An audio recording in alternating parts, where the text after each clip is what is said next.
এত টাকা, এতগুলা টাকা হ্যাঁ পকেটে পড়ে গেল গা, হ্যাঁ তো আলাপই পেলো না। টাকা রুড়ে বাইরে দিয়ে দি। হ্যালো ভাইয়া, আপনার টাকা পড়ে গেছে মনে হয় পকেট থেকে এই মাত্রই। টাকা পড়ছে পকেট থেকে? বাহ, খুব ভালো তো।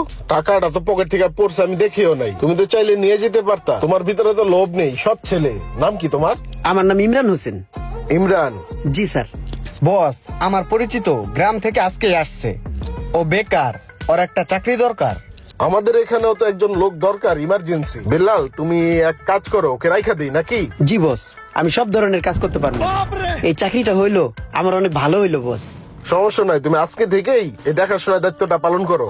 জি বস। থাকো। আসসালামু আলাইকুম। ওয়ালাইকুম আসসালাম। বস একটা কথা শুনেন, ও আমার পরিচিত ঠিক আছে, গ্রাম থেকে আসছে।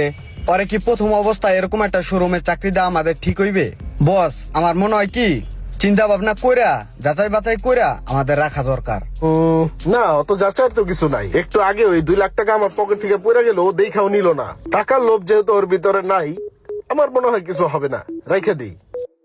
ঠিক আছে বস। ভাই আপনার চয়েস একবারে ফার্স্ট ক্লাস চয়েস। এটা 4.5 গ্রেডের মাল, আমাদের লটের সব থেকে ফার্স্ট ক্লাস গাড়ি। এটা স্পেশাল এডিশন, আপনি যে কোনো ভাবে যাচাই করে দেখতে পারেন।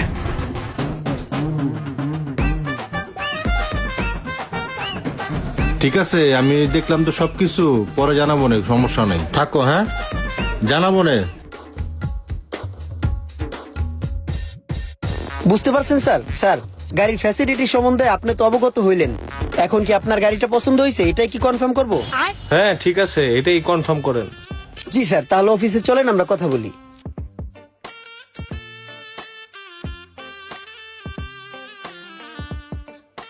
স্যার, এই ভাইয়াটা আমাদের ওই সামনের একুয়া 4.5 গ্রেডের গাড়িটা পছন্দ করছে, সে এটা নিতে চাই। একটু কথা বলেন স্যার। আচ্ছা, ওই গাড়িটা আপনি আজকেই নিতে পারবেন চাইলে। গাড়িটা আজকে আপনাকে রেডি করে দিতে পারবো।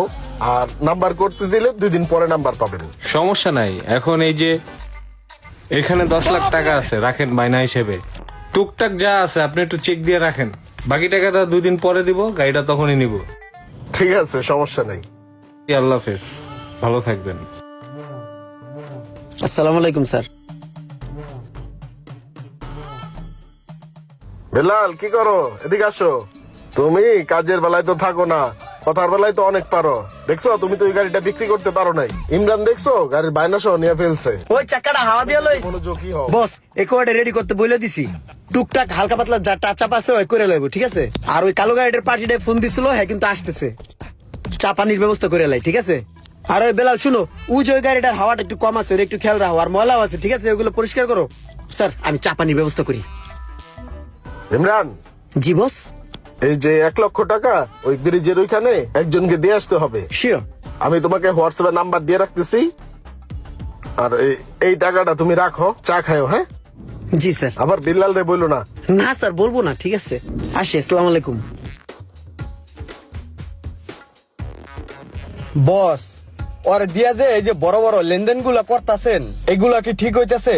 কেন আমি আগে করতাম না? আমারেও তো কইতে পারতেন, আমি গিয়া লেনদেনটা করে আসতাম। অতিভক্ত কিন্তু চোরের লক্ষণ। হুট করে যে একটা লোক এত বিশ্বাস করতেছেন, একটু সাবধানে থাকেন। আমাকে বলো তুমি সাবধানে থাকতে। বিল্লাল, তুমি আমাকে চেনো না?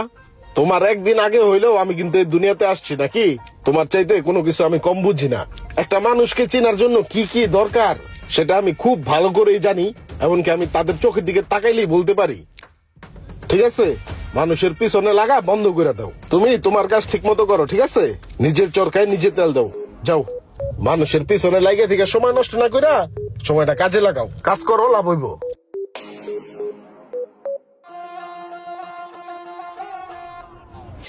বস, পুরো 3 লাখ আছে। আমি স্পটে বই একবার গোনা দিছি, পুরো 100 3 লাখই ছিল। বস, কাস্টমারটা একটু শেষরা ছিল, বহুত কষ্ট করে 3 লাখই বাইর করছি, লইয়াই আইছি। আচ্ছা ঠিক আছে, সমস্যা নাই। তুমি এক কাজ করো, তুমি এই 1000 টাকা রাখো। তুমি কষ্ট করছো, এটা দিয়ে কিছু কেনাকাটা করো। হ্যাঁ জি বস, একটা কোট কিনালাম হোপায়। বস আমি এদিকে কত বছর যাবত চাকরি করতেছি, আজ পর্যন্ত কোনোদিন খুশি হয়ে 100 টাকা বকশিস দিলেন না।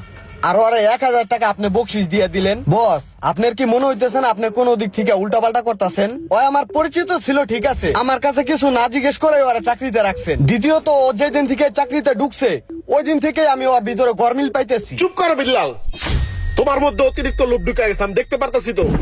ওই কাজ কামে তো কোনো মনোযোগ নাই, একটা গাড়ি তো সেল করতে পারলা না। ও তো ঠিকই 2-3টা গাড়ি সেল করে ফেলাইছে। তুমি কি করো? চিপা চিপা বসে থাকো। ও শোরুমের সব ধরনের সব কাজগুলো বুঝে নিচ্ছে। তুমি তো একটা কাজও নিজের আগ্রহ তো করো না। ও দেখছো সব কাজগুলো করে, শুধু কথার বেলা পাকনামি করো। তোমার একবার আমি না করছি না যে মানুষের পিছে লাগা বাদ দাও। নিজের কাজ নিজে করবা, নিজের কাজ নিজে মনোযোগ দিয়ে করবা। বেরো ওই জায়গা থেকে। ফাউল পোলা পাইন।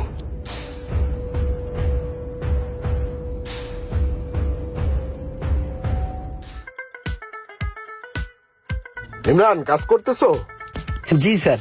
কালকে সকালে আমার একটু আসতে লেট হবে, ঠিক আছে?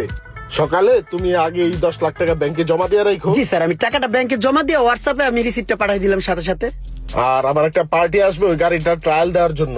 এই চাবিটা রাখো, ওকে দিও ট্রায়ালের জন্য। ট্রায়াল শেষ হলে আবার গাড়িটা ভিতরে রাখো। হ্যাঁ জি স্যার, ধুয়ে আবার রেখে দেবো না সুন্দর করে জায়গা মতো। ঠিক আছে। Okay sir.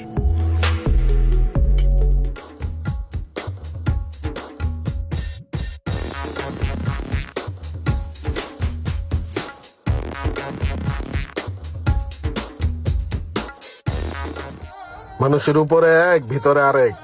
বেলাল, তোমার কথাই কি তাহলে সত্যি হইলো? ও কি তাহলে ব্যাংকে টাকাটা জমা দিল না? গাড়ি আর ওই টাকা নিয়ে কি ও ভাগলো? তোমার কথাই ঠিক ছিলাম, বিশ্বাস করে ধরা খাইছি। কাউকে যদি আপনি অল্পতেই বেশি বিশ্বাস করে থাকেন আর সে যদি সেটা বুঝতে পারে, তাহলে সময় মতো আপনার হাতে হারিকেন, জায়গা মতো বাঁশ দিয়ে চলে যাবে। ভিডিওটি ভালো লাগলে অবশ্যই শেয়ার করে দিবেন প্লিজ।